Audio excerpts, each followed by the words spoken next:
Hello guys, good morning. So for today's video is magluluto ako, pero habang magluluto ako, meron akong i-share na story, di ba? About sa aking pagiging decision maker. Sa aking pagdidesisyon. Hindi ko ito pinag-isipan, pero biglaan na lang talaga ako nagdesisyon. Kasi, actually ang lulutuin ko muna is sitaw, adobong sitaw. Wait lang. So yun na nga. Kasi kanina, pag-ising ko kasi ng umaga, kanina lang ba? Nalimpungatan ako. Tapos, pagka-open ko na messenger ko, bumungad sa akin yung chat ng ate ko. Chat din ng kapatid kong bunso. Na yun nga, nasa ospital ang aming tatay. Kaya agad ko chinat yung asawa ng kuya ko. Kasi yun ang kasama nito sa probinsya. Taga-Samar kasi kami. Tapos, syempre, kinabahan ako. Kasi matagal na nila kasi akong gustong mag-stay sa probinsya namin. Kaso nga lang, lagi akong undecided. Kasi nga, ang dahilan ko is, hindi ko nga kaya tumira sa probinsya. Gawa nga na gusto ko is kumita lang ng kumita. Syempre, solo parent ako. Yung anak ko, na hindi rin sanay sa probinsya, at gusto niya dito makatapos sa Manila.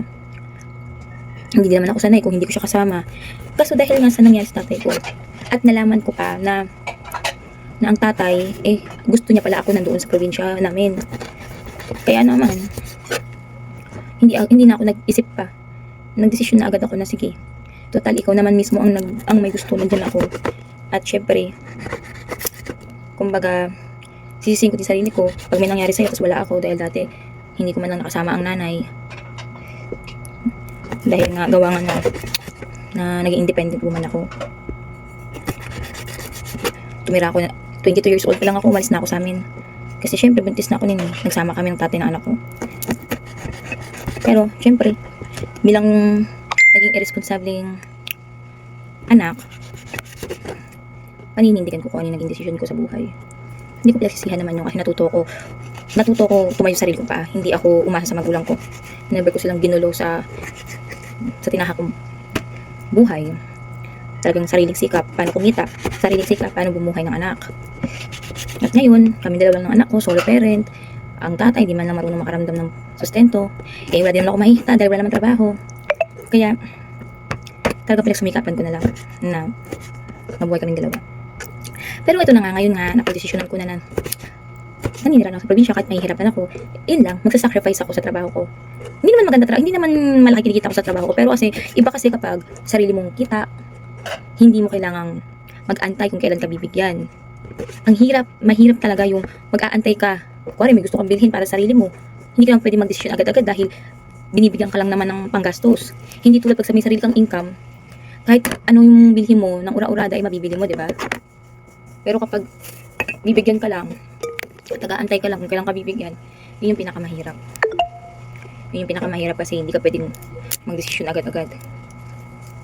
Kaya lagi ko silang dinidecline sa pagpupush sa akin na tumira nga sa probinsya. Kasi hindi naman nila alam kasi yung nangyayari. Siyempre ako naman ang kawawa. Ako ang may anak. Ayoko na umaasa lang sa bigay. Gusto ko sariling sikap. Kahit sino naman, di ba? Gusto mo ikaw naman yung nagbibigay, hindi yung ikaw yung binibigyan.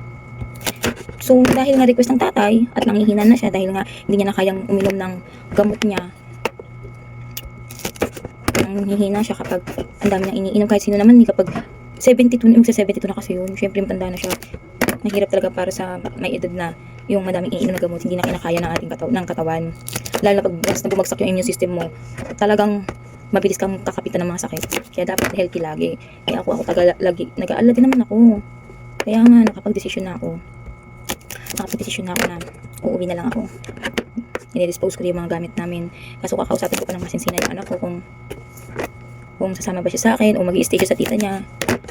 At katapusin niya rito yung pag-aaral niya. Gusto niya kasi makatapos dito sa Manila. Siyempre, ako din naman na ano ko sa kanya dahil mahirap makipagsabayan pag hindi ka lumaki sa probinsya. Ako nga, ayaw ko, diba? Wala ko pa kaya. Hindi ko rin siya mapipilit sa gusto sa magiging desisyon din sa buhay. Kaya kung if ever na ayaw niyang sumama, okay lang naman sa akin kung maghihiwalay muna kami. Basta safe siya dito sa mga tita niya. Kailangan makatapos siya. Dahil yun lang ang mabibigay ko para sa kanya. Wala naman akong kayamanan. Diba? Edukasyon lang. Dahil pag maganda ang natapos mo, or kahit hindi ka man lang makatapos, basta may pinag-aralan ka, hindi ka mahirapang magtrabaho. Kasi, sa panahon ngayon. Kung wala kang experience, hindi ka makakapasok. Kung wala kang pinag-aralan, hindi ka makakapasok ng trabaho. Hindi ka magkakaroon ng trabaho. Kaya kailangan may alam ka, may pinag-aralan ka, may experience ka. Diba? Yung matatapos na lang yung kwento ko, pero di pa rin ako tapos magluto. Alam niyo naman ako, minsan lang ako magluto, once in a blue moon kapag sinikap. Pero sa ngayon kasi, uuwi ang tatay ngayong April. Susunduin siya bukas ng kapatid ko, ang bunso namin. Kaso nga lang, syempre, nasa hospital pa rin sila. Sa hospital siya diretso. Ang mangyayari pa, baka matagalan sila kasi nga, Semana Santa. So, para makapag-get together, pag nandito na sila, absenta lang ako para makapag-get together kami sa isang bahay. Ang hirap no kapag ang magulang mo hindi naramdam. Diba, hindi pa rin ako tapos. Siya nga pala, happy 1,000 subscriber na po tayo. Thank you po sa mga nag-subscribe. 1,000 subscribers na po. Ang kailangan ko lang ngayon is maka-reach po ng 4,000 watch hour. Yun na lang ang kailangan ko sa ngayon. And welcome po pala sa aking live. Kung hindi ka pa po subscriber, mag-subscribe ka na po. Ay, naiiyak na naman ako si Buyos. Mag-i-start na tayo magluto ng adobong sitaw. Akala mo ang dami lulutuin, tapos ang laki ng kawali. Ay.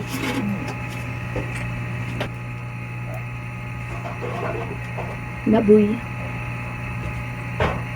Siyempre, dahil may mga taba naman to, igigisa natin siya sa sarili niyang mantika.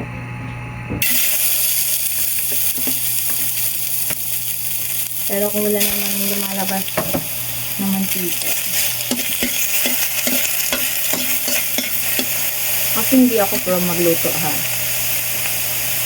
Pero syempre, as a mother, kailangan marunong tayo magluto. Hayaan mo natin siya mag-golden brown. Ang init. So, ayan. Medyo brown na siya. Magdadagdag na tayo ng mantika. Used oil yung ginamit ko. Kasi wala na pala ating mantika.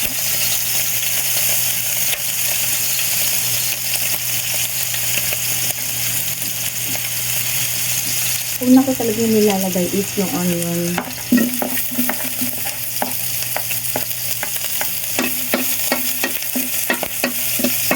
At gusto ko nagsulog yung bawang.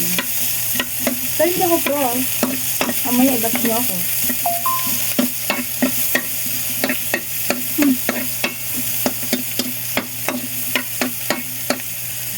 Then, add ko na yung bawang.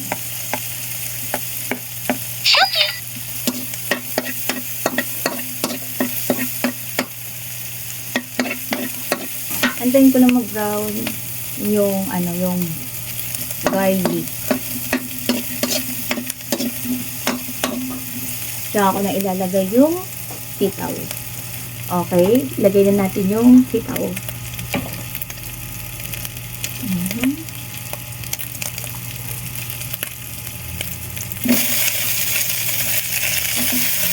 Naglalagay ba kayo ng oyster sauce sa adobong sitaw niyo? Kasi ako naglalagay ako. And then, add seasoning. Nakadepende naman yung sa inyo.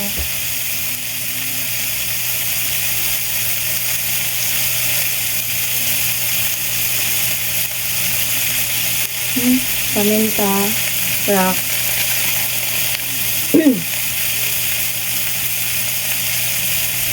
Wala na pala akong sauce. Ito pala na pinaka-importante na kailangan meron ka sa loob ng bahay. Ang asin. Siyempre, makontian lang natin kasi nga, nilalagay tayo ng toyo dito. The magic sarap.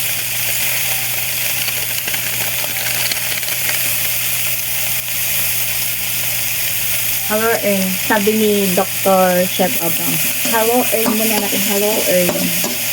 Ang cute niya talaga. Sino nanonood kay Dr. Chef ba? Kay Chef Obam. Naging doktor si Chef Obam. Oh my God. Sorry. Sorry na. Add na tayo ng tuyo. Tuyo ba tuyo?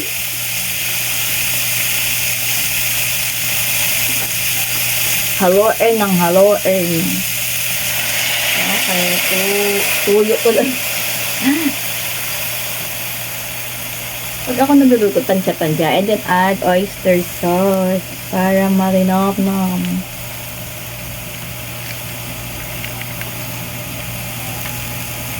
Para marinam-nam. Then haluin ulit, sabi ni Chef Obang. Pag di mo ito nilagyan ng tubig, ay malala ang alat. And then, add water. Kadamihan yung tubig ng ginawang adobong sinigang. Ewan ko ba, mas gusto ko kasi may sabaw. Para naman wala lang. Umaano na yung aroma niya.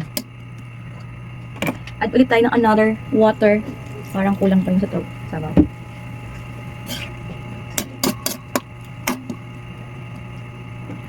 Okay, papakuluan lang muna natin. A few minutes later. Nanta na ng aking adobong sitaw, tapos na akong magluto. Di ba? Buti na remedyohan ko, medyo umalat yan eh. Sabi sa hindi daw marunong magluto eh.